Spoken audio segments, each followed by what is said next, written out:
Steel's at 50%. Aluminum's at 50%. And they stack. Why your tariff bills keep climbing and what's actually happening. This is Jack Jackson, Manufacturers Daily. Let's get into it.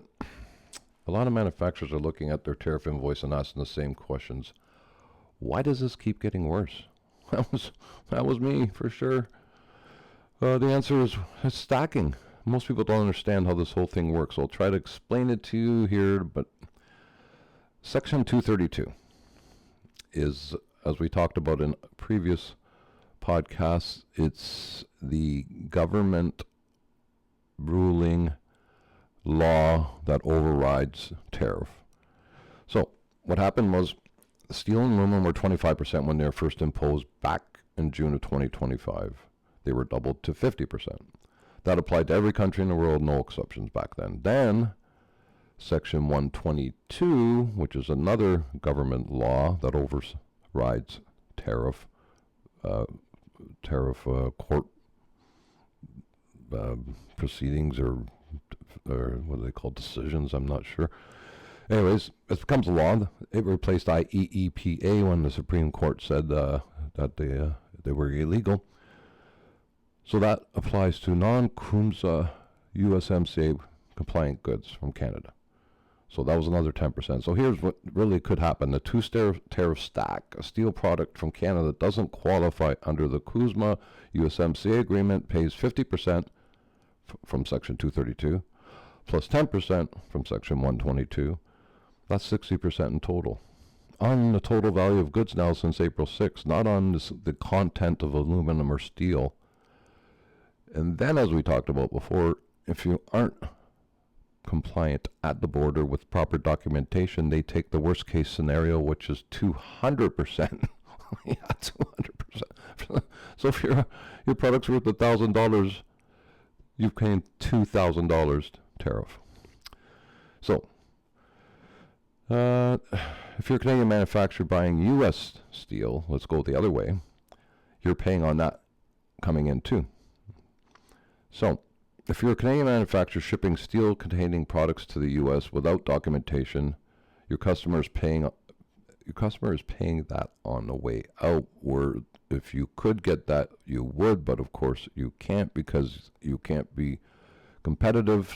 Like us, we had to eat it, which of course we couldn't stay in business when they got to eat these tariffs.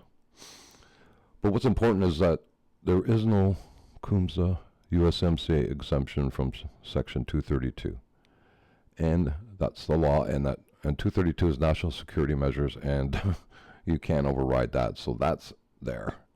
Manufacturers shipping steel and aluminum products, CUSMA compliance saves you 10% on the global tariff right now, but that doesn't save you 50% on the Section 232. Both of those need to be factored into your financial model moving forward, because it doesn't seem like nothing's going to change right now. One more date, though, to always remember. There is on June 30th, 2026, Canada's remission from retaliatory tariffs, because we do the same as the States. We charge the tariffs coming in from U.S. and from China and from other countries. That's where I got whacked, too, because we didn't even know that our aluminum was coming from China. And I know, as I've said before, we talked to other customers that order steel and aluminum from the U.S., and they've been whacked. So, if you're a Canadian manufacturer using U.S.